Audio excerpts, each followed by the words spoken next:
ಯಾರು ಕಿರಿಕಿರಿ ಇಲ್ದೇನೆ ಒಂದ್ 2 ದಿನ ಆರಾಮಾಗಿ ಹೋಗ್ಬರೋಣ ಅನ್ಕೊಂಡ್ರೆ ಅಜ್ಜಿ ತಾತ ಇವಳನ್ನ ತಗ್ಲಾಕ್ಸಿವೆ. ನನ್ನ ಹಣೆ ಬರನೇ. ಸಾರಿ, ಲೇಟ್ ಆಗೋಯ್ತಾ? ನೀನ್ ಈ ರೇಂಜ್ ಕೆಮ್ತಾ ಇದೀಯಾ? ನಿನ್ ಕೆಮ್ಮು ರೇಂಜ್ಗೆ ನಿನ್ ಪ್ರಾಣ ಪಕ್ಷಿ ಹಾಗೆ ಆರೋಗ್ಬೋದು. ಇದು ಸುಮ್ನೆ ಬರ್ತಿರೋ ಕೆಮ್ಮಲ್ಲ, ಯಾರೋ ಕೆಲ್ಸಕ್ ಬಾರ್ದೇ ಇರೋರು ಬೈಕೋತಿದಾರೆ, ಅದಕ್ಕೆ ಕೆಮ್ ಬರ್ತಿದೆ. ನೀವು ನಂಗೆ ಗುರಾಯಿಸ್ತಿದ್ಯಾ? ಕಣ್ಗುಡಿ ಕಿತ್ತಾಕ್ ಬರ್ತೀನಿ ನಾನು. ಆದ್ರೆ ಒಂದ್ ವಿಷಯ ನೆನ್ಪರಿ, ನಾನ್ ಸತ್ರು ನಿಮಗ್ ಕಾಟ ಕೊಡೋದಂತೂ ಬಿಡೋದಿಲ್ಲ. ಅಬ್ಬಾ ದೇವ್ರೆ, ಈಗ್ಲಾರು ಅರ್ಥ ಆಯ್ತಲ್ಲ ನಿನ್ನ ಕಾಟ ಕೊಡ್ತಿದ್ಯಾ ಅಂತ. ಓ, ಸೊ ನಾನ್ ಏನೇ ಮಾಡಿದ್ರು ನಿಮಗ್ ಕಾಟ ಕೊಟ್ಟಂಗ ಅನ್ಸತ್ತಾ? ಯಾಕೆ ನಿಮ್ ಮನೆಯವ್ರೇನ್ ಹೇಳಿಲ್ವಾ? ನೀನ್ ನನಗಷ್ಟೇ ಅಲ್ಲ, ನಿಮ್ ಮನೆಯವರು ಕಾಟ ಕೊಟ್ಟಿದ್ಯಾ, ಅಜ್ಜಿ ತಾತನ ಕಾಟ ಕೊಡ್ತಿದ್ಯಾ, ಅದ್ರ ಪಾಪ ಹೇಳ್ಕೊತಿಲ್ಲ ಅಷ್ಟೇ ಅಲ್ಲ. ನಿಮ್ ಮನೆಯವರು ಒಂದಿನನು ನಿನಗೆ ಏನ್ ಹೇಳಿಲ್ವಾ? ಅಮ್ಮ ನನ್ನ ಆಟಾಡ್ಸ್ಕೊಂಡ್ ಬರೋರು, ಅಮ್ಮಂಗೆ ಅಜ್ಜಿಗೆ ನಾನ್ ಕೊಡ್ದೇ ಇರೋ ಕಾಟನೇ ಇಲ್ಲ. ಆದ್ರೆ ಅವ್ರು ಯಾರು ನಿಮ್ ತರ ಕೋಪ ಮಾಡ್ಕೊಂಡು ಹಿಂಗೆಲ್ಲ ಆಡ್ತಿರ್ಲಿಲ್ಲ. ಯಾವಾಗ್ಲೂ ಹೇಳ್ಕೊಡ್ಬೇಕಿತ್ತು, ಸರಿ ಹೋಗ್ತಿದ್ದೆ. ನಿನ್ ತಪ್ಪಲ್ಲ, ತಪ್ಪೆಲ್ಲ ಅವ್ರದ್ದು. ಹೌದು, ಏನ್ ಅಷ್ಟೊಂದ್ ಕೋಪ ಮಾಡ್ಕೊಂಡಿದೀರಾ? ಅದು ನನ್ ಮೇಲೆ. ಏನ್ ವಿಷಯ? ನನ್ ಜೊತೆ ಫಾರ್ಮ್ ಹೌಸ್ ಯಾಕೆ ಬರ್ತಿದ್ಯಾ? ಅಯ್ಯೋ, ನಂಗೇನ್ ಬರಕ್ ಇಷ್ಟ ಇರ್ಲಿಲ್ಲಪ್ಪ. ಅಜ್ಜಿ ಪಾಪ ಅಷ್ಟೊಂದ್ ಕೇಳ್ಕೊಂಡ್ರು ಅಂತ ಬರೋದಕ್ ಹೂ ಅಂದೆ ಅಷ್ಟೇ. ಏನ್ ಅಜ್ಜಿ ನೀನ್ ಅಷ್ಟೊಂದು ಕೇಳ್ಕೊಂಡ್ರ? ಅವ್ರು ಬರೀ 2 ಸೈಡ್ ಹೋಗ್ತೀಯಾ ಅಂತ ಕೇಳಿದ್ರು ಅಷ್ಟೇ. ನೀನ್ ಬ್ಯಾಗ್ ಎತ್ಕೊಂಡು ಓಡ್ಕೊಂಡ್ ಬಂದಿದ್ಯಾ? ಅಲ್ಲ, ಬರಕ್ಕಾಗಲ್ಲ ಅಂತ ಹೇಳ್ಬೋದಿತ್ತಾನೆ. ಅದು ನಂಗೂ ನಿಮ್ ಜೊತೆ ಬರೋದಕ್ ಆಸೆ ಇತ್ತು, ಅದಕ್ಕೆ ಹೊಟ್ ಬಂದ್ಬಿಟ್ಟೆ. ಯಾಕೆ ಬರ್ಬಾರ್ದಿತ್ತಾ? ಹೌದು, ಬರ್ಬಾರ್ದಾಗಿತ್ತು. ನಾನೇನು 2 ದಿನ ಆರಾಮಾಗಿರೋಣ ಅಂತ ಪ್ಲಾನ್ ಆಗಿ, ಅದು ಈಗ ಈ ತಲೆನೋವಿನ ಜೊತೆ ಕರ್ಕೊಂಡು ಹೋಗೋ ತರ ಆಗಿದೆ. ಹಲೋ, ತಲೆನೋವು ಒಂದೇ ಸರಿ ಇರಲ್ಲ ನೋಡಿ. ಏನೇ ಮಾಡ್ತೀನಿ ತಲೆನೋವು ಏನ್ ಇವಾಗ? ಏನ್ ಮಾಡ್ತೀನಾ? ನಿಮ್ ಕಾರ್ ಪಂಕ್ಚರ್ ಮಾಡ್ತೀನಿ, ನಿಮ್ ಪ್ರೋಟೀನ್ ಶೇಕ್ಗೆ ಮೈ ತುಂಬ ಶೂಗೆ ಜಿಲ್ಲೆ ಬಿಡ್ತೀನಿ. ಈ ತರ ಎಷ್ಟೊಂದು ಐಡಿಯಾಸ್ ಇದೆ ನನ್ನ ಹತ್ರ. ನಾನೇನ್ ಮಾಡ್ತೀನಿ ಗೊತ್ತಾ? ಹಿಂಗೆ ಪಂಚ್ ಮಾರಿ ನಿನ್ ಮೂಗು ಒಂದೇ ಕೊಟ್ಬಿಡ್ತೀನಿ. ನನ್ಗೆ ಹೊಡಿತೀರಾ? ನಾನ್ ಏನ್ ಮಾಡ್ತೀನಿ ಅಂತ? ಏನೇ ಮಾಡ್ತೀಯಾ? ಅಜ್ಜಿ ತಾತಂಗ್ ಹೋಗಿ ಹೇಳ್ತೀನಿ, ಅಜ್ಜಿ ತಾತ. ಸ್ವಾತಿ, ಏನ್ ಸ್ವಾತಿ ನೀನ್? ನಾನು ನಿನ್ನ ಇಷ್ಟೊಂದು ಪ್ರೀತಿಯಿಂದ ಮಾತಾಡ್ತಿದ್ದೀನಿ, ಆದ್ರೂ ಜಗಳ ತೆಗಿತಿಯಲ್ಲ ಯಾಕೆ? ನಾನಾ? ಸ್ವಾತಿ, ನಿನ್ನ ಜೊತೆ ಜಗಳ ಆಡ್ತಾ ಇದೀಯಾ? ಅವ್ರ ಜೊತೆ ಈ ತರ ನಡ್ಕೊಳ್ಳೋದು? ಅತ್ತೆ, ನೀವರು ಸ್ವಲ್ಪ ಹೇಳಿ. ನಾನು ಅಷ್ಟೊಂದು ಸಾಫ್ಟ್ ಆಗಿ ಮಾತಾಡ್ತಿದ್ದೀನಿ, ಇವಳು ಸಾಫ್ಟ್ ಆಗಿ ಮಾತಾಡಕ್ಕೆ ಬರಲ್ಲ, ಬರೀ ಜಗಳ ತೆಗಿತಾಳೆ. ಅಮ್ಮ, ಇವ್ ಮಾತ್ ನಂಬೇಡ, ಬರೀ ಸುಳ್ಳು ಹೇಳ್ತಾರೆ. ಸ್ವಾತಿ, ಸ್ವಲ್ಪ ಸುಮ್ನೆ ಇರ್ತೀಯಾ? ನಮ್ಮ ಅಳಿಯಂದ್ರು ತುಂಬಾ ಒಳ್ಳೆಯವರು. ಅವ್ರು ಏನೋ ಒಂದ್ ಮಾತಂದ್ರೆ ಯಾಕೆ ಮಾತ್ ಬೆಳೆಸ್ತೀಯಾ? ಕರೆಕ್ಟ್ ಅತ್, ಥ್ಯಾಂಕ್ ಯು ಸೋ ಮಚ್. ನೀವಾದ್ರೂ ನನ್ನ ಅರ್ಥ ಮಾಡ್ಕೊಂಡಿದ್ದೀರಾ. ಪದ್ಮ ಅವರೇ, ನಿಮಗ್ ಗೊತ್ತಿಲ್ಲ ವಂಶಿ ಬಗ್ಗೆ. ಯಾವಾಗ್ಲೂ ಸ್ವಾತಿನ ಕಾಡಿಸ್ತಾ ಇರ್ತಾನೆ, ಪೀಡಿಸ್ತಾ ಇರ್ತಾನೆ, ಗೋಳೆಕ್ಕತ್ತಾ ಇರ್ತಾನೆ. ಶೂ, ಹೊರಡೋ ಟೈಮಲ್ಲಿ ಯಾಕೆ ಕಿತ್ತಾಡ್ತಾ ಇದ್ದೀರಾ? ನೀವ್ ಹೋಗ್ತಾ ಇರೋದು ಎಂಜಾಯ್ ಮಾಡಕ್ಕೆ, ನೆನ್ಪಿದೆ ತಾನೇ? ಇವಳ ಜೊತೆ ಹೋದ್ರೆ ಎಂಜಾಯ್ ಮಾಡ್ದಾಗೆ. ವಂಶಿ, ಹಾಗೆಲ್ಲ ಹೇಳ್ಬಾರ್ದು ಕಣೋ. ಅಮ್ಮ, ನನ್ಗೋಸ್ಕರ ಏನೋ ತಂದಿದ್ಯಾ? ಏನದು? ನೀನೊಬ್ಳಿಗೆ ಅಲ್ಲ, ಎಲ್ಲಾರ್ಗೂ ಕೊಡ್ಬೇಕು ಅಂತ ಸಿಹಿ ತಂದಿದ್ದೀನಿ. ಅಳಿಯಂದ್ರೆ ತಗೊಳ್ಳಿ. ಅದೇ ಯಾಕೆ ಅಂತ ಹೇಳಿಲ್ಲ. ಹೇಳ್ತೀವಿ ಅಳಿಯಂದ್ರೆ, ತಗೊಮ್ಮ. ಯಾಕಮ್ಮ? ನಮ್ ಗೀತಾ ಕುಮಾರ್ಗೆ ಯಾವ್ದೋ ದೊಡ್ಡ ಕಂಪ್ನಿಲಿ ಆರ್ಡರ್ ಸಿಕ್ಕಿದೆ ಅಮ್ಮ, ಅದಕ್ಕೆ ತಗೊಂಬಂದೆ. ಹೌದಾ? ಅಕ್ಕ ಬಾಬನ್ ಕಂಗ್ರಾಟ್ಸ್ ಹೇಳ್ದಂತ ಹೇಳ್ಬಿಡು, ನನ್ಗದ್ದು ತುಂಬಾ ಖುಷಿ ಆಗ್ತದೆ. ಆಯ್ತು ಕಣೆ, ನೀನ್ ದೇವಸ್ಥಾನಕ್ ಹೋಗಿ ಅವ್ರ ಹೆಸರಲ್ಲಿ ಅರ್ಚನೆ ಮಾಡಿಸ್ತಲ್ಲ, ಅದಕ್ಕೆ ಅವ್ರಿಗೆ ಒಳ್ಳೇದಾಗಿತ್ತು, ಈ ಕೆಲ್ಸ ಸಿಕ್ಕಿತ್ತು. ಮತ್ತೆ ಇದ್ಯಾಕೋ ಸರಿ ಹೋಗ್ತಿಲ್ವಲ್ಲ? ಯಾಕಂದ್ರೆ ಕಷ್ಟಪಟ್ಟಿದ್ದವರು, ನೀವು ಕೈ ಕೊಡ್ತಾ ಇರೋದು ಬೇರೆ ಯಾರಿಗೂ. ಹಲೋ, ಆಡ್ಕೊಂಡಿದ್ ಸಾಕು, ಹೊಡನ್ವಾ? ಹುಷಾರು, ಜೋಪಾನ. ಸ್ವಾತಿ, ನೀನು ಹುಷಾರಮ್ಮ. ಸರಿ, ಒಳ್ಳೇದಾಗ್ಲಿ ಕಂದ. ಅಜ್ಜಿ ತಾತ ಆರೋಗ್ಯ ಹುಷಾರು. ಬಾಯ್ ಬಾಯ್. ಖುಷಿಯಾಗಿರೋ. ಅತ್ತೆ ಮಾವ, ನಿಮ್ಮಿಬ್ರತ್ರ ಒಂದ್ ವಿಷಯ ಮಾತಾಡ್ಬೇಕು ಅಂತಿದೀನಿ. ಕೇಳಮ್ಮ, ನಮ್ಮ ಹತ್ರ ಮಾತಾಡೋದಕ್ಕೆ ಪರ್ಮಿಷನ್ ಕೇಳ್ಬೇಕಾ? ಹಾಗಲ್ಲ, ಈ ವಿಷಯನ್ ಕೇಳಕ್ಕೆ ನನಗ್ ಮನ್ಸಿಲ್ಲ, ಆದ್ರೆ ಗೊತ್ತಾಗದೆ ಹೋದ್ರೆ ಸಮಾಧಾನ ಇರಲ್ಲ, ಅದಕ್ಕೆ ಕೇಳ್ತಾ ಇದ್ದೀನಿ, ತಪ್ಪು ತಿಳ್ಕೊಬೇಡಿ. ಪರವಾಗಿಲ್ಲ, ಹೇಳಮ್ಮ. ಅದು ಅತ್ತೆ ಮವ, ನಮ್ಮ ಸ್ವಾತಿ ವಂಶಿ ಪ್ರೀತಿಸಿ ಮದ್ವೆ ಆಗಿರೋದಲ್ವಾ?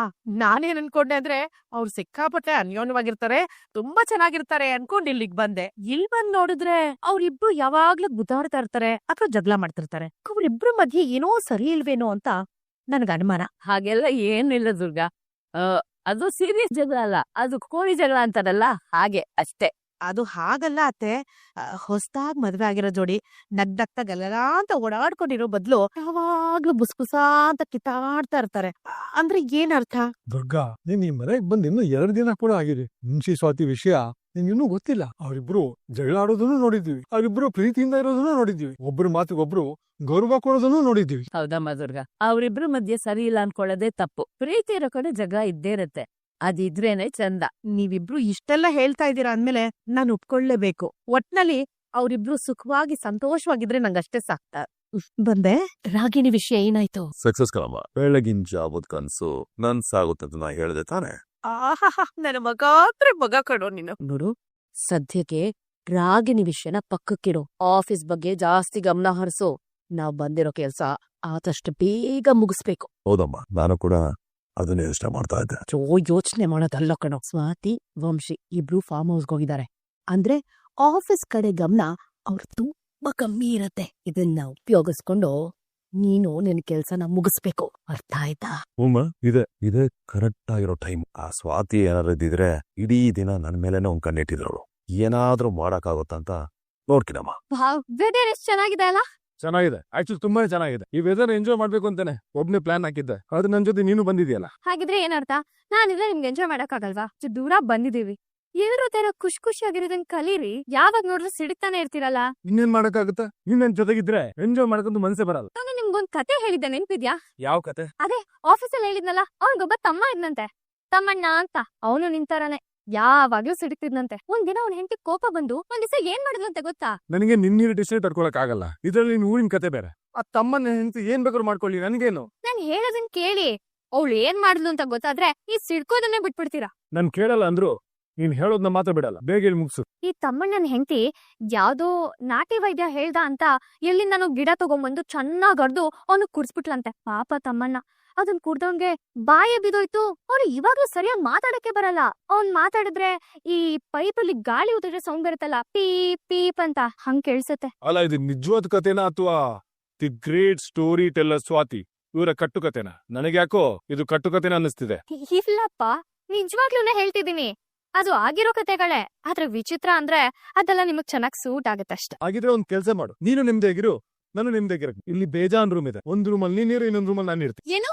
ಹೌದು ನೋಡು, ನಿನಗ್ ಬೇಗ ಬೋರ್ ಆಗುತ್ತೆ, ಯಾರನ್ನಾದ್ರೂ ಇರಿಟೇಟ್ ಮಾಡ್ಬೇಕು, ಇದೆಲ್ಲ ಅನ್ಸುತ್ತೆ ಅಂತ ನನಗೆ ಚೆನ್ನಾಗ್ ಗೊತ್ತು. ಹಾಗಂತ ನನ್ನ ಮಾತಾ ಹುಡ್ಕೊಂಡ್ ಬರ್ಬೇಡ. ನಿನಗೆ ಅಂತ ಈ ಚಿಪ್ಸು ಡ್ರಿಂಕ್ಸು ಎಲ್ಲ ನೀನ್ ರೂಮಿಗೆ ಬಂದ್ ಸೇರೋ ತರ ಮಾಡ್ತೀನಿ. ತಿನ್ಕೊಂಡು ಕುಡ್ಕೊಂಡು ಟಿವಿ ನೋಡ್ಕೊಂಡು ಮೊಬೈಲ್ ಹೊಕ್ಕೊಂಡು ಆರಾಮಾಗಿರು. ಓಕೆನಾ? ಐಡಿಯಾ ಏನೋ ಚೆನ್ನಾಗೇ ಇದೆ. ಆದ್ರೆ ಕೆಲಸದವರು ಅಜ್ಜಿ ತಾತಂಗೆ ನಾವು ಬೇರೆ ಬೇರೆ ರೂಮಲ್ಲಿ ಇದೀವಿ ಅಂತ ಹೇಳ್ಬಿಟ್ರೆ ಅದ್ ಯಾವ ಜನ್ಮದಲ್ಲಿ ಏನ್ ಪಾಪ ಮಾಡಿದ್ನೋ ಏನ್, ಒಳ್ಳೆ ದೇವತರಿಂದ ಬಿದ್ದಿದೆಯಲ್ಲ.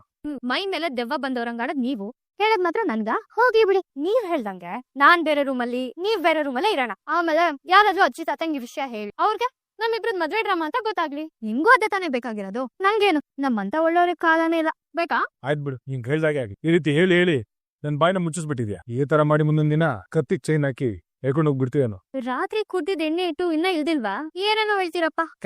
ಕಾರ್ ಒಳಗಡೆ ಲಗೇಜ್ ಇದೆ, ಯಾವ ರೂಮ್ ತುಂಬಾ ಚೆನ್ನಾಗಿದ್ಯೋ ಅಲ್ಲಿ ಇಟ್ಬಿಡಿ. ಏನಂತೀರಾ ವಂಶಿಯವ್ರೆ? ನಿಮ್ ಮೇಡಮ್ ಹೇಳಿದ್ಮೇಲೆ ಮುಗಿ, ನನ್ನ ಕೇಳೋ ಅವಶ್ಯಕತೆನೇ ಇಲ್ಲ. ವೆರಿ ಗುಡ್, ಹೀಗೆ ಮೇಂಟೈನ್ ಮಾಡಿ. ಏನ್ ಆಗ್ತಾ ಇದ್ದೀರಾ? ಮೊದ್ಲು ಹೋಗಿ ಕೆಲಸ ನೋಡಿ, ಹಾಗೆ ಸ್ಟ್ರಾಂಗ್ ಕಾಫಿ. ವಂಶವ್ರೆ, ನಾನು ಹಾಗೆ ಬಿಟ್ಟು ಹೋಗ್ತಿದ್ದೀರಲ್ಲ. ಇನ್ನೇನು, ಇನ್ನು ಎತ್ಕೊಂಡು ಕಂಗಳ ಕೂರಿಸ್ಕೊಂಡು ಹೋಗ್ಬೇಕಾ? ಅದೆಲ್ಲ ನಿಮ್ ಕೈಲಿ ಆಗೋ ಕೆಲಸ ಅಲ್ಲ ಬಿಡಿ. ಅಲ್ಲ, ಹೊಸ ಫಾರ್ಮ್ ಹೌಸ್ ಕರ್ಕೊಂಡ್ ಬಂದಿದ್ದೀರಾ, ಇಲ್ಲಿ ಏನೇನಿದೆ ಅಂತ ತೋರ್ಸ್ಬೇಕು ತಾನೆ. ಯಾಕೆ ನಿಮ್ ಕಣ್ ಕಾಣಲ್ವಾ? ಕಣ್ ಕಾಣುತ್ತೆ, ಅದಕ್ಕೆ ತಾನೇ ಫಾರ್ಮ್ ಹೌಸ್ ತೋರ್ಸಿ ಅಂತ ಹೇಳ್ತಿರೋದು. ಬನ್ನಿ. ಒಂದ್ ಕೆಲಸ ಮಾಡಿ, ಟಮ್ ತಗೊಂಡು ಅನ್ಸ್ಕೊಂಡ್ಬಿಡು. ಚೂರ್ ಕೈ ಹಿಡ್ಕೊಂಡಿದ್ದಕ್ಕೆ ಈ ತರ ಆಡ್ತಿರಲ್ಲ. ಅಲ್ಲ ಕಣೆ, ಬರೀ ಡ್ರಾಮಾ ಮದುವೆ ಆಗಿರೋದಕ್ಕೆ ಈ ರೇಂಜ್ ಅಧಿಕಾರ ಚಲಾಯಿಸ್ತಿದ್ಯಲ್ಲ. ಒಂದು ವೇಳೆ ನಿಜವಾಗ್ಲೂ ಮದುವೆ ಆಗಿ ಜೀವನ ಪರ್ಯಂತ ನಿಮ್ ಜೊತೆಗಿದ್ದಿದ್ರೆ ತಲೆ ಮೇಲೆ ಬಂದು ಕೂರ್ತಿದ್ದೀವನೋ. ಜೀವನ ಪೂರ್ತಿ ನಿಮ್ ಜೊತೆ ಇರೋದಾ? ಚಾನ್ಸೇ ಇಲ್ಲ. ಊರಲ್ಲಿರೋ ನಮ್ಮ ಮನೇನ ವಾಪಸ್ ತಗೊಂಡು ಒಂದ್ ನಾಯಿ ಮರಿನಾದ್ರೂ ಸಾಕೊಂಡು ಆರಾಮಾಗಿ ಇದ್ಬಿಡ್ತೀನಿ. ಏನೇನ್ ಮಾತಿನ ಅರ್ಥ? ನನ್ನ ನಾಯಿಗಿಂತ ಕಡೆನಾ? ಅವ್ರವ್ರ ಭಾವಕ್ಕೆ ಅವ್ರವ್ರ ಭಕ್ತಿಗೆ ಯಾರೇನ್ ಬೇಕಾದ್ರೂ ಅನ್ಕೊಬಹುದು. ನಿಂತ್ಕೊಳ. ಒಂದ್ ಪೀಸಿಗೆ ಇಷ್ಟ ಉಳಿದ್ರೆ 100 ಪೀಸ್ಗೆ ಇಷ್ಟ ಆಗತ್ತೆ. ಹಾಗೆ ಒಂದ್ ತಿಂಗಳಿಗೆ ಇಷ್ಟ ಆದ್ರೆ ಒಂದ್ ವರ್ಷಕ್ಕೆ ಇಷ್ಟು ಉಳಿಯತ್ತೆ. ವಾಹ್, ಹಿಂಗೆ ಆದ್ರೆ ಇನ್ನೊಂದ್ 2-3 ವರ್ಷದಲ್ಲಿ ಆರಾಮಾಗಿ ನನ್ ಮನೆ ಕಟ್ಟಿಸ್ಬೋದು. ಮಾವ, ಅಲ್ಲಿ ಹಾಗೀತಾ ಏನ್ ಲೆಕ್ಕ ಬರೀತಿದೀರಾ? ಬಾಯ್ಲಿ ಗೀತಾ, ಇಲ್ಲಿ ನೋಡು, ನಾವ್ ಇಷ್ಟು ಉಳಿತಾಯ ಮಾಡಿದ್ರೆ ಆರಾಮಾಗಿ ದೊಡ್ಡ ಮನೆನೆ ಕಟ್ಟಿಸ್ಬೋದು. ಅಲ್ಲ ಮಾವ, ಇಷ್ಟೊಂದೆಲ್ಲ ಉಳಿತಾಯ ಆಗುತ್ತೆ ಅಂತೀರಾ? ಯಾಕೆ ಗೀತಾ ಉಳಿಯಲ್ಲ? ನಾವ್ ಇನ್ನೂ ಕಷ್ಟಪಟ್ರೆ ಇನ್ನೂ ತುಂಬಾನೇ ಉಳಿಸ್ಬೋದು.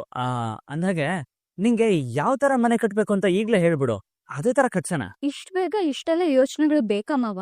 ನೀವು ಇಷ್ಟು ಉಳಿಸಿದ್ರೆ ಇಷ್ಟು ಸೇವಿಂಗ್ಸ್ ಮಾಡ್ಬೋದು ಅಂತ ಯೋಚನೆ ಮಾಡ್ತಿದ್ದೀರಾ. ಆದ್ರೆ ನಮ್ಮನೇಲಿ 6 ಜನರ ಖರ್ಚು ನಾವೇ ನೋಡ್ಕೋಬೇಕು. ಅದ್ರ ಲೆಕ್ಕನೇ ಬರ್ದಿಲ್ವಲ್ಲ ಮಾವ? ಗೀತಾ, ನಮ್ಗೆ ಅಂತ ಖರ್ಚು ಏನಿದೆ ಹೇಳು? ಊಟಕ್ಕೆ ಮನೆ ಖರ್ಚು ಬಿಟ್ರೆ ನಮಗೇನಂತ ದೊಡ್ಡ ಖರ್ಚಿಲ್ವಲ್ಲ, ಆರಾಮಾಗಿ ಉಳಿತಾಯ ಮಾಡ್ಬೋದು. ಗೀತಾ, ನೋಡ್ತಾ ಇರು, ಸೂರ್ಯವಂಶ ಫಿಲಮ್ ಅಲ್ಲಿ ವಿಷ್ಣು ಸರ್ ಒಂದೇ ಸಾಂಗ್ ಅಲ್ಲಿ ಮನೆ ಕಟ್ಟಿದ್ರಲ್ಲ, ಹಂಗೆ ನಾವುನು ಎಲ್ಲಾನು ಪಡ್ಕೋತೀವಿ. ಮಾವ, ಗೀತಾ, ನೆಮ್ಮದಿಯಾಗಿ ಕನ್ಸ್ ಕಾಣಕ್ಕೂ ಬಿಡಲ್ವಲ್ಲ ನೀನು. ಅಯ್ಯೋ ಮಾವ, ನಾವು ನಮ್ ಕನ್ಸಿನ ಮನೆ ಕಟ್ಸೋಣ. ಆದ್ರೆ ಈ ತರ ಹಾಡ್ ಮುಗಿಯೋಷ್ರಲ್ಲ, ನಿಧಾನವಾಗಿ ಸಮಯ ತಗೊಂಡು ಕಟ್ಸೋಣ ಅಷ್ಟೇ. ಸಮಯ ಯಾವಾಗ ಹೇಗ್ ಬದ್ಲಾಗತ್ತೆ ಅಂತ ಹೇಳಕ್ಕಾಗಲ್ಲ. ನೀನ್ ಹೇಳ್ತಿರೋದು ನಿಜ ಗೀತಾ, ಆದ್ರೆ ಈ ತರ ಕನಸ್ ಕಂಡಾಗ ಮನ್ಸಿಗೆ ಎಷ್ಟು ಖುಷಿ ಸಿಗತ್ತೆ ಗೊತ್ತಾ? ಸರಿ, ಸಾಹೇಬ್ರು ಕನ್ಸ್ ಕಾಣದ್ ಮುಂದ್ವರ್ಸಿ. ನಂಗ್ ಅಡ್ಗೆ ಮನೇಲಿ ಒಂದ್ ರಾಶಿ ಕೆಲ್ಸ ಇದೆ, ನಾನ್ ಮುಗಿಸ್ತೀನಿ. ಇಷ್ಟು ದೊಡ್ಡ ಮನೆ ಇರುವಾಗ ಇವಳು ಯಾಕೆ ತೊಡೆ ಮೇಲೆ ಕೂತ್ಕೊಂಡಿದ್ದಾಳೆ? ಕೂತ್ಕೊಳ್ಳಿ ಬಿಡಿ. ಗಂಡನ್ಗೆ ಹೆಂಡತಿ ಏನು ಭಾರ ಅಲ್ಲ. ಏನ್ ಮಾವ ಹೀಗ್ ಮಾಡ್ಬಿಟ್ರಿ? ಅಜ್ಜಿ ನಾನ್ ಬೇಕಂತ ನಿಮ್ ತೊಡೆ ಮೇಲೆ ಬಂದ್ ಕೂತಿದೀನಿ ಅಂತ ಅನ್ಕೊಂಡ್ರು ಗೊತ್ತಾ? ಸಾರಿ ಗೀತಾ, ಏನ್ ಮಾಡೋದು, ನಮ್ ಮನೆಯವರೆಲ್ಲ ಯಾವಾಗ್ಲೂ ಬರ್ಬಾರ್ ಟೈಮ್ಗೆ ಬರ್ತಾರೆ. ನಡೆ ಬರ ಅದ್ರಲ್ಲೂ ಈ ಅಜ್ಜಿ ಹೋದ್ ಜನ್ಮದಲ್ಲಿ ಬೆಕ್ಕಾಗಿದ್ರು ಅನ್ಸತ್ತೆ. ಪಾಪ ಮಾವ, ಅಜ್ಜಿಗೆ ಯಾಕೆ ಹಾಗಂತೀರಾ? ನಾವ್ ಇಲ್ಲಿದೀವಿ ಅಂತ ಅವ್ರಿಗೆ ಗೊತ್ತಿತ್ತಾ? ಅಲ್ಲ, ಅವ್ರು ಬಂದು ನಮ್ಮನ್ನ ನೋಡ್ಕೊಂಡು ಹೋದ್ರು ತಾನೆ. ಅದೇನದು ಹೋಗ್ಬೇಕಾದ್ರೆ ರೇಗಿಸ್ಕೊಂಡು ಹೋಗೋದು? ಸರಿ, ಮತ್ತೆ ಯಾರಾದ್ರೂ ಬಂದು ಏನಾದ್ರೂ ಹೇಳೋ ಮೊದ್ಲು ನಾನು ಹೋಗ್ತೀನಿ. ನಂಗೆ ತುಂಬಾ ಕೆಲಸ ಇದೆ. ಗೀತಾ, ಮಾವ, ಹೇಗಿದ್ಯಾ? ನಾನ್ ಚೆನ್ನಾಗಿದ್ದೀನಿ ಅಪ್ಪ, ನೀವ್ ಹೇಗಿದ್ದೀರಾ? ನಾನ್ ಚೆನ್ನಾಗಿದ್ದೀನಿ. ನೀನ್ ಕಿರ್ಚಾಡಿದ್ದು ಹೋಗ್ಬಿಟ್ಟು ಅವ್ರು ಎಷ್ಟು ಟೆನ್ಷನ್ ಆಗ್ಬಿಟ್ಟ ಗೊತ್ತಾ? ಈಗ ನೀನ್ ನೋಡಿ ಸಮಾಧಾನ ಆಯ್ತು. ಅಪ್ಪ, ಅಕ್ಕ ಇಷ್ಟು ಖುಷಿಯಾಗಿರೋದ್ ನೋಡಿ ಎಷ್ಟು ದಿನ ಆಗಿತ್ತು ಗೊತ್ತಾ? ಇವತ್ತು ಅವಳ ಮುಗ್ದಲ್ಲಿ ಒಂದ್ ಕಳೆ ಬಂದಿದೆ. ಹೆಣ್ಮಕ್ಳು ಅಂದ್ರೇನೆ ಹಾಗೆ, ಅಪ್ಪ ಅಂದ್ರೆ ಸರ್ವಸ್ವ. ನಾನ್ ಇವತ್ತು ನಿಮ್ಗೊಂದು ಗುಡ್ ನ್ಯೂಸ್ ಹೇಳ್ಬೇಕು. ಏನಪ್ಪಾ ಅದು? ನಿತಿನ್ಗೂ ನಿನ್ಗೂ ಮದುವೆ ಹಾಕೋ ಒಂದ್ ಬೆಸ್ಟ್ ಪ್ಲಾನ್ ಮಾಡಿದೀನಿ. ಈ ಸಲ ನಿನ್ ಮದುವೆ ನದ್ದೇ ನಡೆಯುತ್ತೆ. ಯಾಕಮ್ಮ ರಾಗಿಣಿ, ನಿಂಗ್ ಖುಷಿ ಆಗ್ತಿಲ್ವಾ? ಖುಷಿಯಿಂದ ಪ್ಲಾನ್ ಕೇಳ್ತೀಯ ಅನ್ಕೊಂಡ್ರೆ ಯಾಕೆ ಹೀಗ್ ನಿಂತ್ಬಿಟ್ಟೆ? ಅಪ್ಪ, ಅಕ್ಕ ಅವಳ ಡಿಸಿಷನ್ ಚೇಂಜ್ ಮಾಡ್ಕೊಂಡಿದ್ದಾಳೆ. ಏನ್ ಹೇಳ್ತಿದ್ಯಾ? ಡಿಸಿಷನ್ ಚೇಂಜ್ ಮಾಡ್ಕೊಂಡಿದ್ದಾಳ? ಹೌದು, ನಾನ್ ನಿತಿನ್ನ ಮದ್ವೆ ಆಗ್ಬಾರ್ದು ಅಂತ ಅಂದ್ಕೊಂಡಿದ್ದೀನಿ. ಏನಮ್ಮ ಹೀಗ್ ಹೇಳ್ತಿದ್ಯಾ? ಇಷ್ಟು ದಿನ ಹಠ ಮಾಡಿ ಅವನ್ನೇ ಮದುವೆ ಮಾಡ್ಕೊಳ್ತೀನಿ ಅಂತ ಹೇಳ್ತಿದ್ದೋಳು ಈಗ ಈ ತರ ಹೇಳ್ತಿದ್ಯಾ? ಅಪ್ಪ, ಕಾಮ್ ಡೌನ್. ನನ್ ಮಾತ್ನ ಪೂರ್ತಿಯಾಗಿ ಕೇಳಿಸ್ಕೊಳ್ಳಿ. ನಾನ್ ಬೇರೆ ಯಾರನ್ನೋ ಮದ್ವೆ ಆಗ್ಬೇಕು ಅಂತ ಅಂದ್ಕೊಂಡಿದ್ದೆ. ಅದ್ ಯಾರು ಅಂತ ಗೊತ್ತಾದ್ರೆ ನಿಮಗ್ ಸ್ವಲ್ಪ ಶಾಕ್ ಆಗ್ಬೋದು. ಬಟ್ ನಾನ್ ಡಿಸಿಷನ್ ತಗೊಂಡಾಗಿದೆ. ಯಾರಮ್ಮ ಅವನು? ಅಜಯ್, ಆ ವಂಶಿ ಇದಾನ, ಅವ್ನ್ ಚಿಕ್ಕಪ್ಪನ್ ಮಗ. ಏನ್ ಹೇಳ್ತಿದ್ಯಾ ರಾಗಿಣಿ ನೀನು? ಏನು ಬೇಡ ಅಂತ ಅವನ ಜೊತೆ ಮುಂಬೈಗೆ ಹೋಗಿ ಅಲ್ಲೇ ಸೆಟ್ಲ್ ಆಗ್ಬೇಕು ಅಂತಿದ್ಯಾ? ನಾನು ಮುಂಬೈಲ್ ಸೆಟಲ್ ಆಗೋದಾ? ನೋ ವೇ, ನಾವು ಇಲ್ಲೇ ಇರ್ತೀವಿ. ಏನಮ್ಮ ನೀನು? ಅದೇ ಕಂಪನಿ ಮುಂಬೈನಲ್ಲಿ ತಾನೇ ಇರೋದು. ಅವ್ನ್ ಹೇಗೆ ಇಲ್ಲಿ ಉಳ್ಕೋತಾನೆ? ಅಪ್ಪ, ಮದ್ವೆ ಆದ್ಮೇಲೆ ನಾವಿಬ್ರು ಇಲ್ಲೇ ಇರೋಣ ಅಂತ ಹೇಳಿದ. ನಿತ್ತಿ, ಸ್ವಾತಿ, ವಂಶಿ 3 ಜನ ನೆಮ್ಮದಿಯಾಗಿ ಬದುಕೋದಕ್ಕೆ ಬಿಡ್ಬಾರ್ದು. ನಾನು ಯಾವ್ದೇ ಕಾರಣಕ್ಕೂ ಬಿಡಲ್ಲ. ಹಾಗಾಗ್ಬೇಕು ಅಂದ್ರೆ ನಾನು ಆ ಮನೇಲೇ ಇರ್ಬೇಕು. ಆ ಮನೆ ಸೊಸೆ ಆಗ್ಬೇಕು. ಅದೆಲ್ಲ ಸರಿ, ಆದ್ರೆ ಅಜಯ್ನ ಮದುವೆ ಆಗೋದ್ ಬೇಡ ಅನಿಸ್ತಿದೆ ಮಗಳೇ. ಅವನ್ ಬಗ್ಗೆ ನಮ್ಗ್ ಗೊತ್ತಿಲ್ಲ. ಅದೆಲ್ಲ ನಂಗೆ ಗೊತ್ತಿಲ್ಲಪ್ಪ. ಆ ವಂಶಿ ಮನೆಗೆ ಸೊಸೆಯಾಗಿ ಹೋಗೋದಕ್ಕೆ ನಂಗಿರೋದು ಇದೊಂದೇ ದಾರಿ. ನೋಡು, ವಂಶಿನ ಸ್ವಾತಿನ ನಾನ್ ನೋಡ್ಕೋತೀನಿ. ಅದಕ್ಕೆ ನೀನು ಅಜಯ್ನ ಮದುವೆ ಆಗ್ಬೇಕಾಗಿಲ್ಲ. ಸುಮ್ನೆ ಆತುರದಲ್ಲಿ ಡಿಸಿಷನ್ ತಗೋಬೇಡ. ಅಪ್ಪ, ನನ್ಗೂ ಯಾಕೋ ಆ ಅಜಯ್ ತುಂಬಾ ಒಳ್ಳೆಯವನು ಅಂತ ಅನ್ಸ್ತಿದೆ. ರಂಜನ್, ಈ ಸಲ ನಿಮ್ಮ ಅಕ್ಕನ್ ಪಾರ್ಟಿ ಸೇರ್ಕೊಂಬಿಟ್ಯಾ? ನೋ ಅಪ್ಪ, ಆ ಸ್ವಾತಿ ನಿತಿನ್ ನಂಗೆ ಸಿಗದೆ ಇರೋ ತರ ಮಾಡಿ ವಂಶಿ ಜೊತೆ ಖುಷಿ ಆಗಿದ್ದಾಳೆ. ಇದನ್ನೆಲ್ಲ ನೋಡ್ ನಾನು ಹೇಗ್ ಸಹಿಸ್ಕೊಳ್ಳಿ? No, I can't tolerate this. ಹೇಗಿದ್ರು ಆ ನಿತಿನ್ ನನ್ನ ಮದ್ವೆ ಆಗೋದಕ್ಕೆ ಒಪ್ಕೊಳ್ಳಲ್ಲ. ಒಪ್ಕೊಂಡ್ರು ಆ ಸ್ವಾತಿಗೆ ತೊಂದ್ರೆ ಕೊಡುದು ಬಿಡಲ್ಲ. ಅದಕ್ ನಾನ್ ಅಜಯ್ನ ಮದ್ವೆ ಆಗೋದೇ ಸರಿ. ಮಾತ್ ಕೇಳ್ ಮಗಳೇ, ನಿನ್ನ ರಾಣಿಯಂ ಸಾಕಿದ್ದೀನಿ. ನೀನ್ ನೆಮ್ಮದಿಯಾಗಿರ್ಬೇಕು ಅಂತ ಎಷ್ಟೊಂದ್ ತೊಂದರೆಗಳನ್ನು ತಗೊಂಡಿದ್ದೀನಿ. ಯಾಕೋ ನಿನ್ನ ಅಜಯ್ ಜೊತೆ ಮದುವೆ ಮಾಡಕ್ ಇಷ್ಟ ಆಗ್ತಿಲ್ಲ. ಅತ್ತ, ನೀವು ಮತ್ತೆ ರಂಜನ್ ನನಗ್ ಸಪೋರ್ಟಿಗೆ ಇದ್ದೇ ಇರ್ತೀರಲ್ವಾ? ಮತ್ ಯಾಕೆ ಟೆನ್ಷನ್? ಅಷ್ಟಕ್ಕೂ ಅಜಯ್ಗೋ ಸ್ವಾತಿ ಕಂಡ್ರೆ ಅಷ್ಟಕ್ಕಷ್ಟೇ. ಅವ್ನ್ ನನ್ ಮಾತ್ ಕೇಳ್ತಾನೆ. ಈ ವಿಷಯದಲ್ಲಿ ನೀವು ಬೇಡ ಅನ್ನೋ ಹಾಗಿಲ್ಲ ಅಪ್ಪ. ಪ್ಲೀಸ್ ಚಿಲ್ಲ ಅನ್ಬೇಡಿ ಅಪ್ಪ, ಪ್ಲೀಸ್. ಈ ತರ ಪ್ಲೀಸ್ ಪ್ಲೀಸ್ ಅಂತ ಹೇಳಿ ನನ್ ಕಟ್ ಹಾಕ್ತೀಯ? ಅಜಯ್ ಅಮ್ಮ ಜೋರು ಅಂತ ಕೇಳಿದೀನಿ. ಹ್ಯಾಗ್ ಮ್ಯಾನೇಜ್ ಮಾಡ್ತೀಯಾ? ಅಪ್ಪ, ಅಜಯ್ನ ಮದ್ವೆ ಆಗ್ಬೇಕಾಗಿರೋ ನಾನು. ಅವ್ನ್ ನಂಗಿಷ್ಟ ಆದ್ರೆ ಸಾಕು. ಅತ್ತೆ ಜೋರಾಗಿದ್ರೆ ಏನು? ನಾನೇನ್ ಅವ್ರು ಹೇಳಿದ್ ಕೇಳ್ಕೊಂಡಿರೋ ಹಸು ಅಲ್ವಲ್ಲ. ಯಾರ್ ಎಷ್ಟೇ ಜೋರಾಗಿದ್ರು ಅದು ನನ್ ಮುಂದೆ ನಡೆಯಲ್ಲ. ರಾಗಿಣಿ, ಇನ್ನೊಂದ್ಸಲ ಯೋಚನೆ ಮಾಡು. ಬೇಕಿದ್ರೆ ಟೈಮ್ ತಗೋ. ನೋ ಅಪ್ಪ, ನಾನು ಆಲ್ರೆಡಿ ಈ ವಿಷಯದಲ್ಲಿ ಡಿಸಿಷನ್ ತಗೊಂಡಾಗಿದೆ. ನಾನ್ ಆ ಮನೆ ಸೊಸೆ ಆಗ್ಲೇಬೇಕು. ಇದಕ್ಕೆ ಏನೇನ್ ಬೇಕೋ ಮುಂದೆ ನೀವಿಬ್ರು ನೋಡ್ಕೊಳ್ಳಿ. ಸರಿ, ನಾನ್ ದುರ್ಗಾ ಹತ್ರ ಮಾತಾಡಿ ಮುಂದೇನ್ ಮಾಡ್ಬೇಕು ಅಂತ ನೋಡ್ತೀನಿ. ಇವತ್ ನಾನ್ ನಿನ್ಗೆ ಒಂದು ಬೆಸ್ಟ್ ಆಫರ್ ಕೊಡ್ತೀನಿ. ನಿನ್ಗೆ ಬರೀ ಬಂಗಾರಿ ಸ್ಟೋರಿ ಅಲ್ಲ, ನನ್ ಫ್ಲಾಶ್ ಬ್ಯಾಕ್ ಸ್ಟೋರಿ ಕೂಡ ಹೇಳ್ತೀನಿ. ಆದ್ರೆ ನನ್ ಬಾಟಲ್ ವಾಪಸ್ ಕೊಟ್ರೆ ಮಾತ್ರ. ಹೇಳಿ.